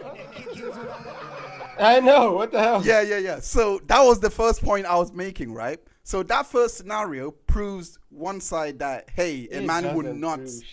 No. The next video will kind of prove it. This one is showing, hey, this is a man with family. Obviously, he's not just gonna drop everything for you. But the reason why I say this counteracts. Don't prove anything ever. I'm trying to say because they're not like we can't ignore that there are people that actually say a man will cheat no matter what. Like if they have it on a plate, they will cheat. Well, they're just stupid. Yeah, but no, listen. You can never make any sweeping statements about every person on earth. That's just. Yeah, but people actually believe that. That's what I'm trying to say. That's what I'm trying to say. And those people are also dumb. The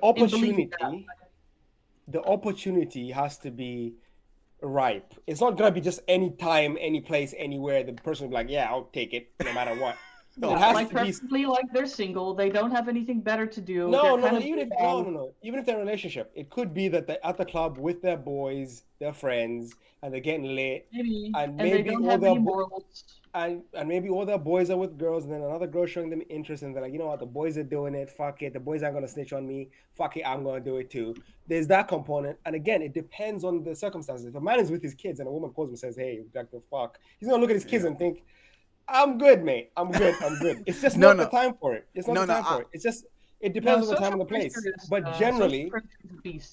But generally, if you're in a social situation where, you know, an environment which is conducive for, you know, socialization, if a girl was to go up to a guy and say, hey, would you like to have sex, there's a higher likelihood that a man would take up the opportunity. Okay.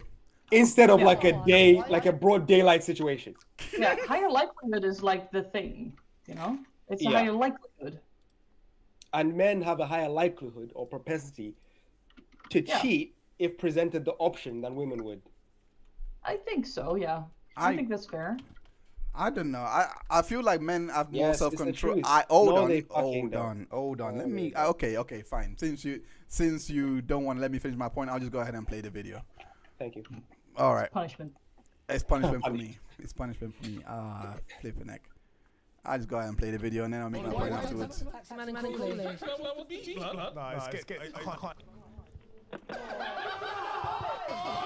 Hey, baby, you alright?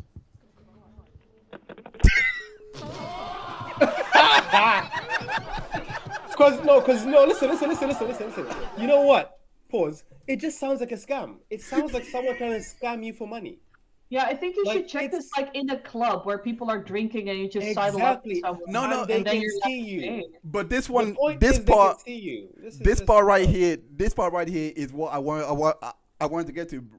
Remember earlier, I was struggling to find the timestamp, and I had to like try and rely on my memory. But this part I was trying to get to. Hello. Hi. Hi, you alright? Hi. Yes. It's Chanel. Who? Sorry? It's Chanel. Chanel. Yeah, you're on my phone. Your name's Reese. Yeah. Okay. Oh, come on. Now, okay, so basically, okay. Well done, YouTube. Get an ad blocker. You alright? I'm feeling it. Yeah. Should be quite fair. Okay, no worries. Don't worry about it. What do you mean? Don't worry about it. We go. Okay, thank you. I'm not the man, alright? So, Bro, it sounds like you're gonna get robbed. Listen, no, because this is I agree with Given. This is it's not the such way to test unconventional the theory. behavior. If you're This on is a not night the way to out, test the theory. if you're on a night out and you can see the person and you're connecting, making eye contact, it makes sense. If someone just calls you out the blue, someone you don't know, and says, "I'm kind of horny," you're like, "Bro, are you trying to rob me, or this is a trap?" It's The a trap. reason- Like we all get these email scams, right? Yeah, bro. No. Scam. I don't disagree with you. That's why I said it proves one side and the other, but and disproves the other. The reason why I say that is because I see so many TikTok videos, right? Yeah, and they all say the same thing. If you give a man, if you put a hole on a tree, put a hole on a tree, a man will fuck that tree. That's what they always say. And I'm like, what the? I did hear a story once about a guy Oh my who God. needed to be saved by the lifeguards and the fire brigade because he was in a floodline, like at the beach, and there was this kind of machine that was doing some kind of, I don't know what it was doing, but there was a hole there, and he got a little too excited, and then he got stuck. But then the tide started to rise, which means that he would have gotten submerged. So they needed to saw loose the pipe that he was stuck in, so they could get him out before the tide would be drowning. I mean, good story. Really look, look. The TikTok that I basically watched that basically said that was basically saying, hey, there's a high level of men that work at a morgue. You know, they are necrophiliacs. Oh my They God. do exist. Yeah, no. Yep. But they do exist. Yeah, but There are also pyromaniac firemen. Yeah, but I understand that. But she was They have using that to neurons make in the them, point. like She was neurons using that to shapes make the. in them? The video was basically, the context to all these TikToks that I'm referencing was basically, the woman in the video was saying, "Hey, look good for your partner. Take care of yourself. Do all those things for your partner. And people were reacting to that, saying, "You don't need to live for a man. You don't need to do this. Men do not deserve this much attention." Then the out there comments were, "Hey, like, men will sleep with anything. You don't need to look this good. You don't need to do all that." I get men attention. I think even with that. So fundamentally, what they mean is, and we understand what she means. We fundamentally understand what she means. If a girl knows, let's say she has a plethora of guys she knows, likelihood is she could probably sleep with about 90% of those guys. The likelihood is she could probably sleep with 90% of those guys she knows. Oh, yeah, sure. So it depends on if you know someone, you have a fundamental like relationship built. If she has I know this person, we're kind of cordial, we're kind of cool, it's likely that person would likely sleep with or the guy would likely sleep with her. because he knows her, he knows of her, he's seen her, he can kind of gauge, she's kind of cute. Why not? Fuck it, why not? Yeah. But in terms of if you don't know, accuse me of rape. Yeah, if you don't know, you don't know. Like, if you don't know what someone looks like, then you're not obviously gonna accept solicited sex. It's just. And I think that's what's also very important to say is I think that a lot of the differences between men and women in this regard come from like I'm personally pansexual, but I'm also demisexual. And I'll like don't know. My head hurts. Bisexual. My head is freezing here, man. Pansexual is basically just it's not even like two genders or two sexes. Just gender, sex. I don't give a fuck. You just fuck anyone. Yeah. You just you're hedonistic. Like gender and sex don't play a role in whether I can be attracted to them or not. So what's the demi part? What's that about? Demisexual means that you do not experience primary sexual attraction. What does that mean? And primary sexual attraction is like the sexual attraction that you can have to someone based on how they look, how they act, how they behave, how they come across. Based on information that makes no sense. Listen, based on information apparently that is I'm a sapiosexual, so wait. But primary sexual attraction is sexual attraction based on the information that's immediately available to you that doesn't require to build up a friendship or a emotional connection or anything of the sort. Oh, okay. So I have never in my life been attracted to someone sexually that I didn't already know. Like never. And always whenever I was like sitting with people, I can find people attractive visually. It just doesn't translate to the vagina. No. Like it's just quiet. She's not awake. Do you think that out of operation? And I think that men experience on average, it's just because I know what demisexuality feels like that I could like translate it a little bit to other people. I feel like men experience, in comparison to women, slightly more primary sexual attraction. Like obviously not all women are demi, like most aren't. Yeah, way more. But I think that men are much more likely to be sexually attracted to someone like based on how a woman looks. Talking about straight men, of course. Yeah. And I think that women have more of a need for an emotional connection on average than men, because there are absolutely women. I know women in my own friend group where it's just like, if it has a dick, I'll fuck it. Oh, savages. Like, the desensitized ones. They exist. The soulless ones. I even they're just like sexually liberated. This is the Netherlands. The demons. We legalized same-sex marriage as the first country in the world 22 years ago in 2001. On April 1st, and it was not an April Fool's joke. The irony, the complete irony. Oh my flipping god! It was a setup. It wasn't. It must have been a joke. And then he's like, "Oh god, I didn't think they would take it seriously. I didn't think that." Yeah. Well, no, but I didn't know that part. I did not know that fact. I did not know that fact. That's amazing. Yeah, that's actually amazing. World, baby. Yeah, so when, in 2015, when it was legalized in the US, I was like, finally. I was wondering when you were going to join us. Wait, my watch is over here. I was wondering when you were going to join us. But anyway, like we're a pretty progressive country. Like more than half of the country is atheist, and that tends to correlate a bit more with sexual liberation than non-atheists. That's very true. Not just Christianity, but just like any religion. Mostly. Yeah, no, that's true. Absolutely, and I know people. Can you guys hear the sound? They're just like, yeah, we can hear it. They're just like, if it has a dick, I'll fuck it, and as long as it's with mutual informed consent, like, who gives a fuck? Well, they do. Even I don't do that. Like, by the way, if it's just got a hole, I'm gonna go and that's just. I know more. By the way, when you hear that sound, when you hear that, when you hear that sound, it means that we're coming to the end of the show. Oh, that's correct. And we are waking up from this dream that we have been spilling tea about.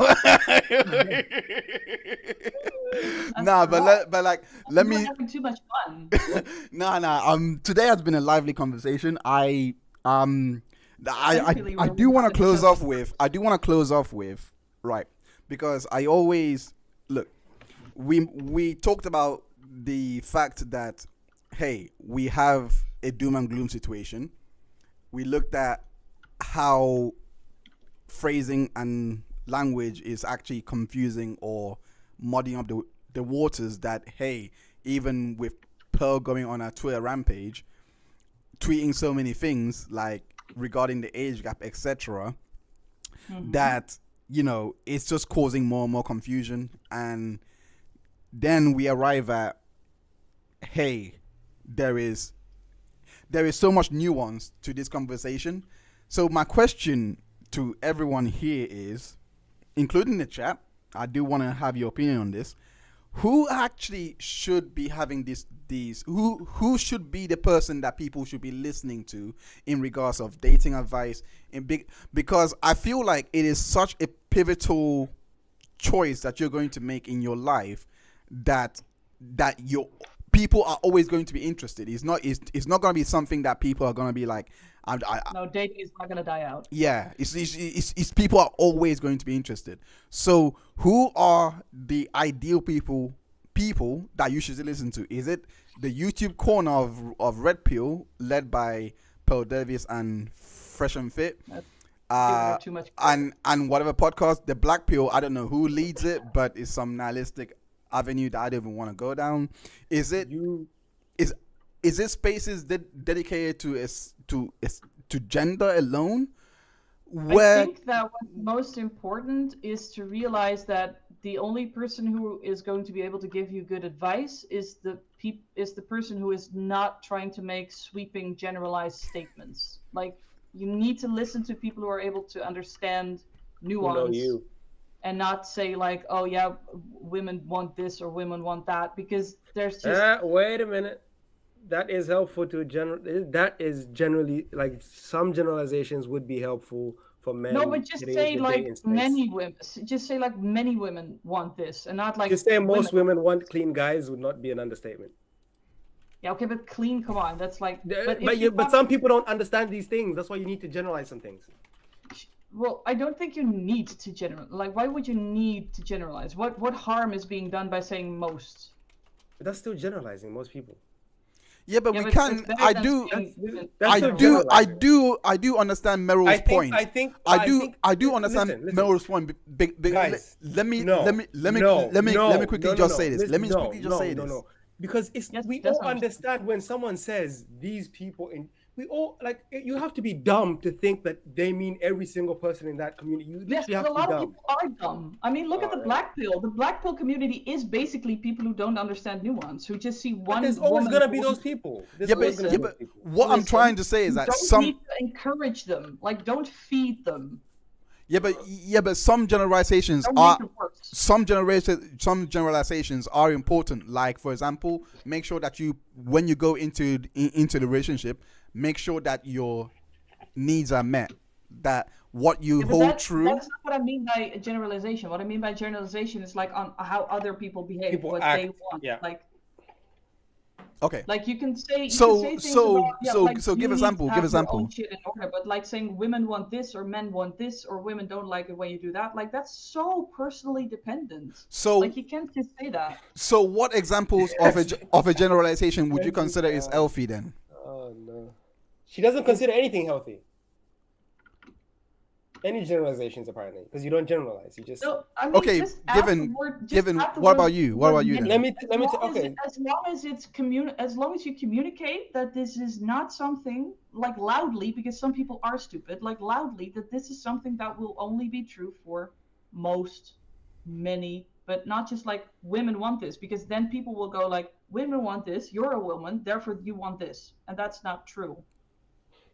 Well, given. Just say most women want this, and then. Yeah, no, that's fair. That is a fair point. But given? Again, I would say, yeah, generalizations are essential to teach people in mass. You can't sit there and, unless you want to teach people individually how to do things with certain individual relationships, one by one. I'm not talking about how to do things. I'm saying generalizations on how other people are. Yes, but in order to teach people how to do things, you have to understand how people are. You can't just do things without understanding the other party. In order for me to communicate with rich men, in order for me to communicate with people of another tribe, I need to know how to communicate with people of another tribe. But I also need to understand the other tribe. I can't just go in there expecting to just communicate with my own side. Like, I can just communicate with other tribes, so I know what to do. You have to understand the other people. So in this term, you have to understand your audience. You have to understand the people you're selling to, essentially. Because dating is almost like a sales pitch. You have to understand the people you're selling to. So what I suggest is understand the general things that are important, which is cleanliness, being well spoken, being understanding, understanding that other people don't like pushy people in general. You can say that people don't like people who are too. But that is fine. But especially Yes, that's what I'm saying. Yes. Yeah, but I mean, especially when they are saying things like women want this or men want that. Like when But women don't want broke guys, so we can say that. We can say women don't want broke guys. I don't even want broke guys for my daughter. I don't want broke guys for my daughter. I really don't. I really don't. I will discriminate here. If I see a guy that can't even work and or you're not gonna live on the prospects, street and just be like, I love him. No, come on. This is Why pure would coke. I have to live on the street? If I have a job, I can pay for a house. Like wherever he lives is his business. I mean, no. If you want to, if I was your dad, I mean, imagine it in this multiverse that I am white and I'm your dad. So if I see you actually bring a bum home and say, hey dad, this is Jack, right? This is Jack. He doesn't have, he's currently homeless, but he believes in us. I believe in him. I love him. He has this plan, this and that. And, I want to take care of him. I have a place set up. I'm going to tell you straight up. I don't care if he has a plan. I don't care what he has. He is not marrying you because it's not about, for me personally, and this is my own bias, so I don't understand where you're coming from, Merel, when you're saying that. But for me personally, I am looking at how Jack ended up there. Most people. It's always their mentality. It's always their mentality that Most takes people them don't there. want bums. Would you, Merel, accept, let's say you had a very, very successful child, let's say son or daughter, and they brought back someone who's homeless, and you can see in their eyes this person is looking to, steal some shit. Are you gonna sit there and say, as long as you love them, it's fine? But you're gonna say, bro, this guy's a bum. Why are you gonna bum him? What are you doing? Some bullshit. Let me move the goalpost. Just answer that question. Would you want a bum for your daughter or your? But you didn't ask a bum. You were asking about a kleptomaniac. Okay, would you want a bum? Okay, let's make it a bum. Would you want a bum for your? Would you want a bum for your? If this is a homeless person, who doesn't have a job, but has no addictions, is not a murderer, is not violent, is not an abuser, is not a rapist, isn't a kleptomaniac, isn't any of that stuff, I don't care. So basically what you're advocating for is vetting. Make sure that you know who you're dating, basically, despite their economic status. That's what you're advocating for. No, You're that's the exception, Merel. No. What you just explained. I am not going to dictate who my children date. All right. Period. No, I didn't say you should date. I said, would you like them to date someone who's a bum? Or you just don't care? No, I think she did say it. I would like everyone to have universal basic income, so this whole discussion wouldn't be necessary. But would you like them to have a bum or someone who's? She did make her point. She did say that she won't dictate it, so it wouldn't. So she's gonna say that it doesn't matter what she wants for the child or not. It's what the child wants. So that's what she means. Like no, I get where she's coming from. Well, most people would. Yusuf, then I will say something. Wait. Hold on. Exactly. Now we're moving the goalposts. All right. What is that scenario? What is that scenario that you would step in? I would only open the discussion, and if they're like, I'm gonna do it anyway, like you're an adult. Okay, but what's the scenario? Well, for example, I'll tell you the story of when I was. We are near the end. I want to read the chat, but just summarize it real quick. He was taken not entirely with my own consent. Let's put it that way. My mom, I'm pretty sure my mom knew what was going on. And at one point she said to me, like before that happened even, she said to me, like, this guy isn't good for you. And I was like, yeah, whatever, I understand. And then I was 18 at the time, by the way. Now I was like 17, going on 18. And she opened the discussion with me once. She told me her thoughts. And then she didn't interfere after that. Like, she didn't let me sleep at his place, but that was like everything. Okay. Like, okay. So you would sorry, go on. I am honestly very grateful that she didn't intervene because she let me make my own mistakes. All right. So you would intervene if they were about to have sex for the first time and they were way too young? Wouldn't. No, I would. You would open a conversation. I would only Yeah. open a conversation, but then it's up to them what they do with it. If they decide not to listen, that's I did what I can. I don't feel like I should be forcibly forcing them to stay out of the way of all mistakes, because then they never learn. Like I 100%. I completely understand that. I completely understand that. 100%. I completely understand that. What I'm advocating for in these podcasts is a direct result of the things I learned from being, Yeah. No, I completely understand your position. But I just say most people would want their child to be someone who's decent and successful or doing good for themselves. Most people don't want their kids to be bums. Let me read Put it that way. Let me read out the chat really quickly. Danny C says, I think you should educate yourself on every front and then come up with your own conclusions that work for you. Exactly. Watch everyone and then pick the best thing that is best for you as an individual. I think this advice requires a lot of self-control though, because I don't think a lot of people have, because I know where Danny is from. She's from an Hispanic background where it's very traditional. That's the ideal though. That's the ideal. That is and they're really enforcers over there. So enforcers. But when I say enforcers, I mean they really go down. It's very similar to one. It's very similar to an African household. It's very, very similar. That's what she says. So it's not different from what my mom told me. Same exact thing. Just watch and learn. Listen to everyone's mistakes. Jennifer says most women want honest and funny guys who can be relied upon. Young people are too into lust to figure out. She generalized. She's a bigot. Generalizing, fucking bigot. No, but get her fucking out of here, bro. She said fucking most, generalizing. Fucking. She said most. Generalizing. No, young people though. Young people. She did generalize there. She's hey Jennifer, you're a bigot. You're a bigot. Fucking bigot, bro. Bigot. Get an education. Educate yourself, bro. I'm not sure if that's true. I think that we're just more sexually liberated, and I don't think that that's necessarily getting in the way of finding out what matters. I think that it means that people realize that going for your own happiness matters more than living up to tradition. No, I mean, I personally think it's just. I personally think, and this is my own take on all this. I personally think that when it comes down to it, people in today's day and age are told that a lot of their actions will not have consequences, right?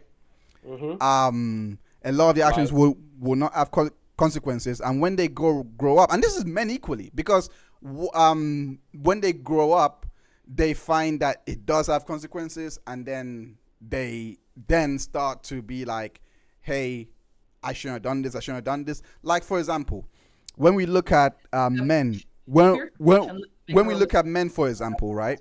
If they are not ambitious when they're young, if they're not career driven, etc., they'll reach 30 and they'll find out that their options to move and navigate in the world is pretty slim.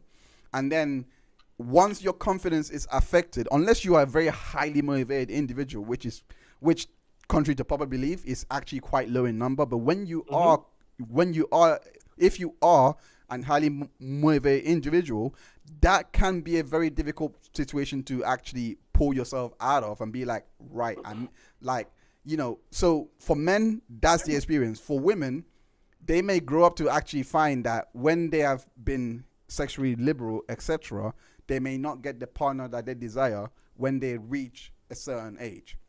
And that's why I advocate socioeconomic policies that will lift people out of poverty, so that all these issues are no longer a problem. I don't think poverty is gonna solve. I don't think poverty is gonna solve the problem. All you getting lifted out of poverty because there.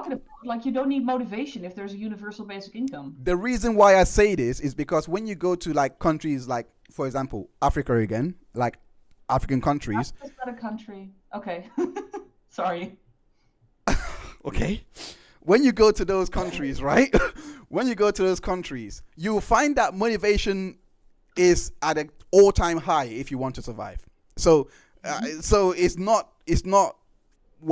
the same playing field for one, and two, the messages that are being communicated in different countries are very different to the West. So I personally think that we are living in a life of luxury over here. Even our poverty is nowhere near their level of poverty. Like what we go through here is definitely not in a here there's spiritual poverty. That's what. Yeah. There's fucking spiritual poverty over here because people are depressed left, right, and center.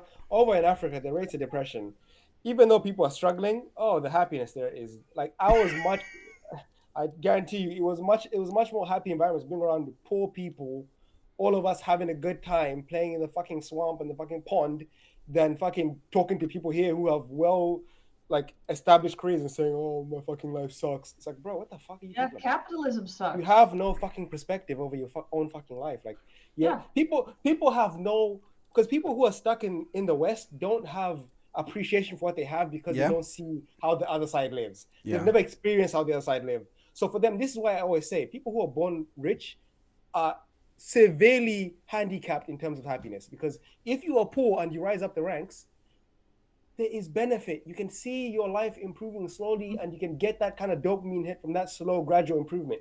And then when you finally reach the top, you can then look back on those memories of you climbing the ladder and think, wow, what a life I've lived. But if you are born rich and you die rich, it's just like, bro, this shit sucks. Like I could do everything from day one. I can still do everything from day dot, like the end of my days.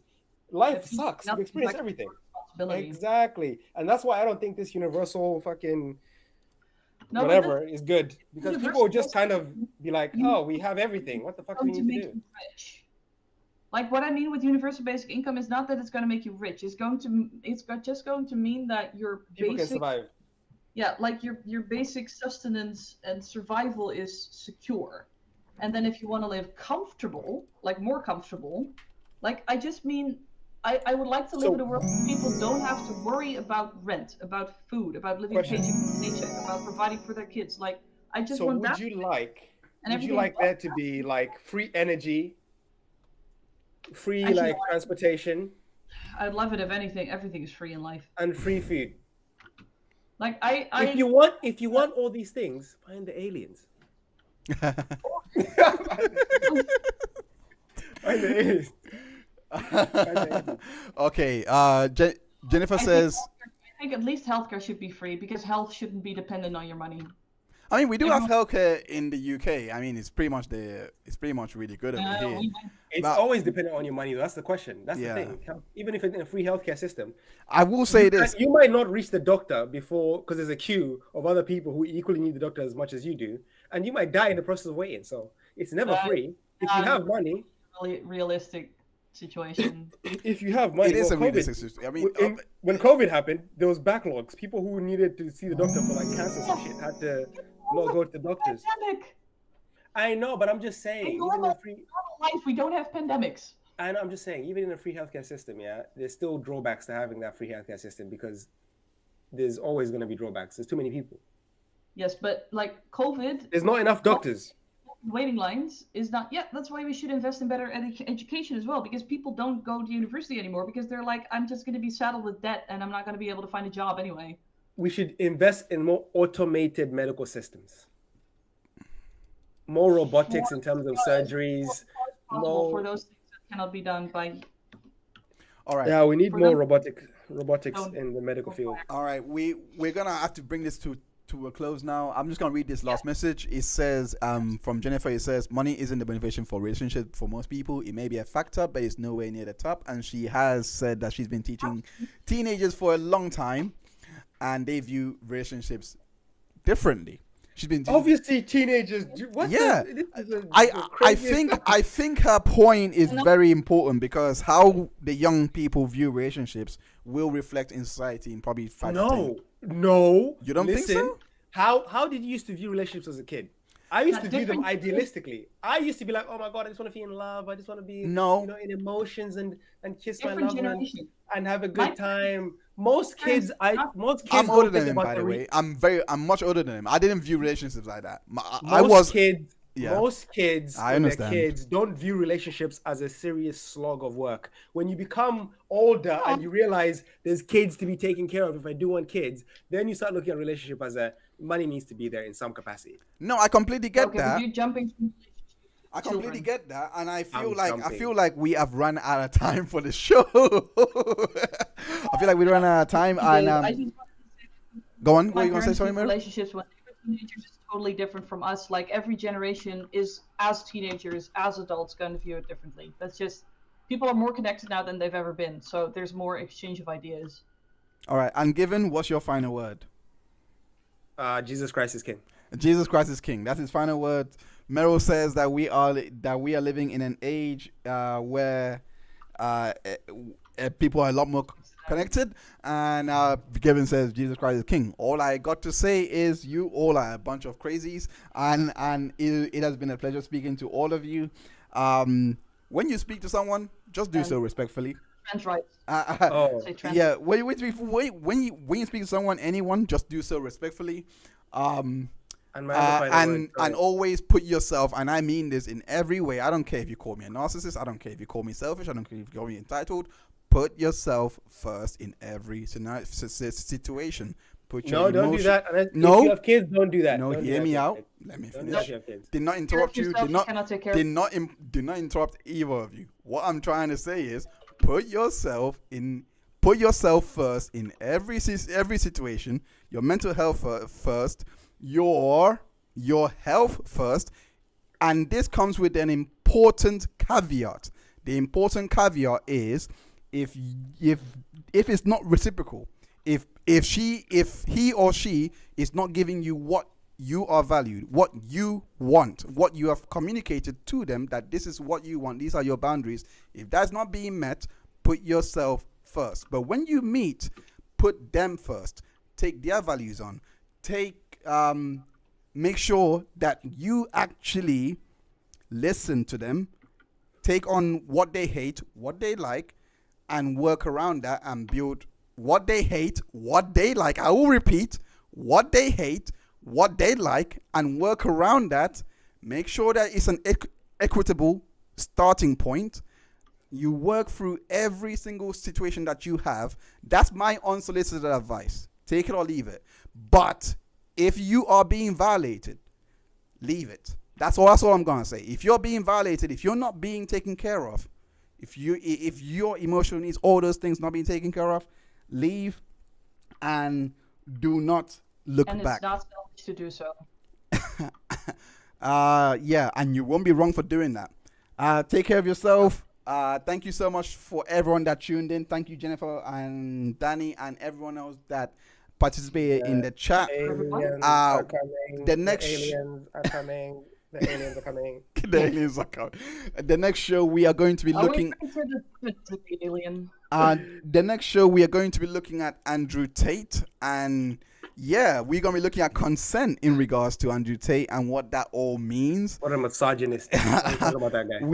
We're going to be talking about a lot of things, misogyny and all that good stuff. So 100%, make sure you tune in for that show, and I will see you on the next episode. We will let you guys know on the community post on the next episode. So do tune in for that. Take care of yourself and have a good night. Bless. Bye-bye. Bye.